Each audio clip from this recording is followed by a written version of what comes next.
Welcome to today's lesson on the English Concertina. The tune that I'm featuring today is Oh My Darling Clementine, or some people just call it Clementine. We're in the key of D. I've done one of my little grace notes, you may have spotted that. And what makes this piece a little bit harder is quite an awkward ending.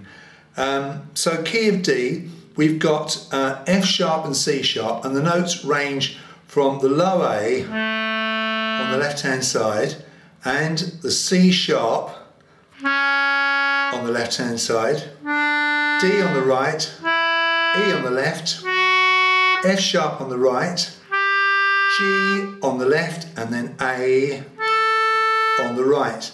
So we've got 1, 2, 3, 4, 5, 6, 7 notes, and D, E, F sharp, G, A. There's no B, but you do have the two sharps that you find in the scale of D major. In other words, you do get to play an F sharp and a C sharp. And that C sharp, again, it's over here. We did this in another tune. We did this on Home and Arrange.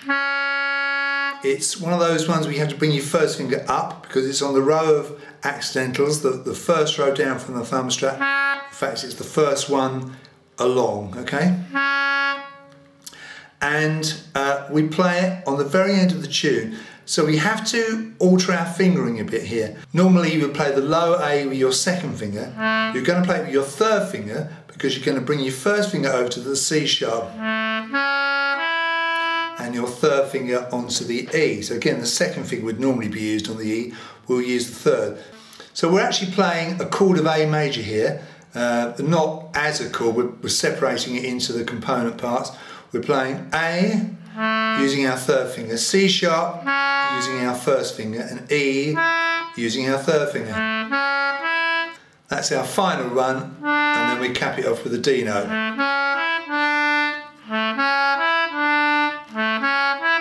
That's your final part. So that's what makes this piece a little bit hard, a little bit awkward, because you've got to change your fingering and play that quite awkward A major chord, albeit broken up into the separate notes. Now when I count this, I count 1, 2, 3, 1, 2, 3, notice I'm saying 3, not 3 and, because it's quite swingy, it's quite shuffly. So we have 1, 2, 3, 1, 2, 3, 1, 2, 3, 1, 2, 3, 1, 2, 3, 1, 2, 3, 1, 2, 3, 1, 2, 3, 1, 2, 3, and then you start again. So that gives you the feel of it. All pretty straightforward, fairly low notes, aren't they, in this? The highest note is that A there, which is not terribly high on the concertina. And as I say, you have to watch out for that ending. Low A, C sharp, E, D. Now where I put the little grace note is towards the end. Let's sort of play that bit. It's there, isn't it?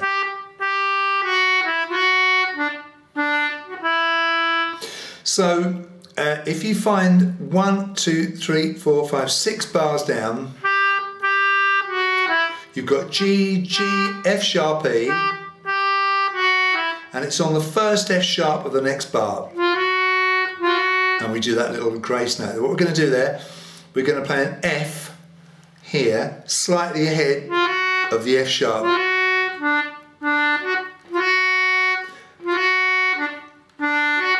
And as I say, it's a grace note, it's kind of crushed in, it has no value of its own. It's not written on the sheet, so you have to watch this video, watch carefully how I do that if you want to put it in.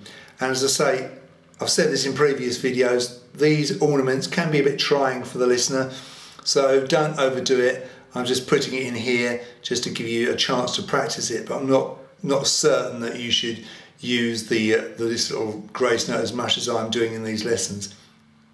Having said that, I quite like the sound of it, and I think it works pretty well here. So that bit is, so really slight. So leave it as late as you dare before you play it.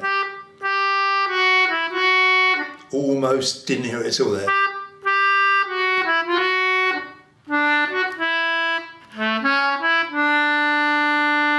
So there it is, a very straightforward and very well-known tune written by Percy Montrose in 1884.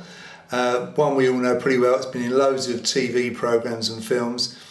It's a bit hackneyed, I suppose. It's a bit of a corny old tune to play.